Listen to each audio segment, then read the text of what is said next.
সম্মানিত ভাইয়েরা, আপনারা যারা ক্রয় করতেছেন বা বিক্রয় করতেছেন, পশু ক্রয় বিক্রয় হয়ে যাওয়ার পর অবশ্যই রসিদ গ্রহণ করবেন।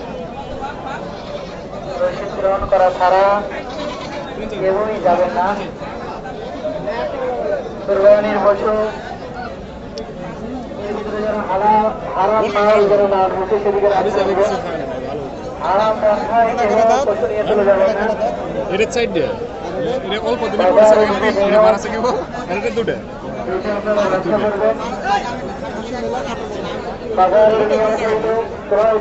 জোড়া জোড়া 55 না বেশি হয়ে গেল না দাম? বেশি টুক পাচ্ছেন একদম একদম একদম বলেন, কাটাই বলেন আপনি শুনুন। একদম কত বলা যায়? ভালো হবে দেশি খাসি, দেশি খাসি দেখে তো বুঝতে পারছি এটা দেশি খাসি, ওই জন্য তো কোনো ইয়ে নাই। 40,000।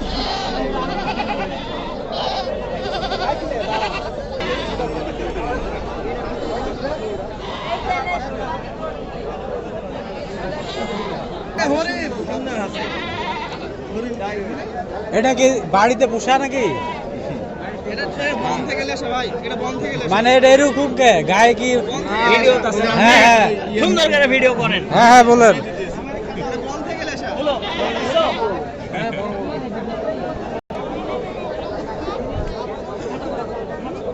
থাকে মোকাবাজি করে আল্লাহকে রাজি খুশি করা সম্ভব নয়।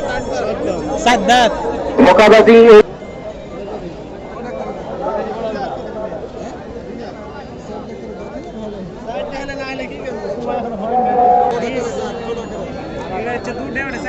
এটা 60 দাঁত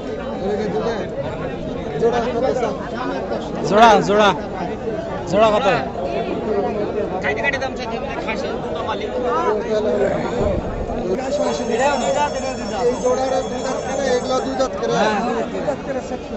এটা এটা জোড়া কত?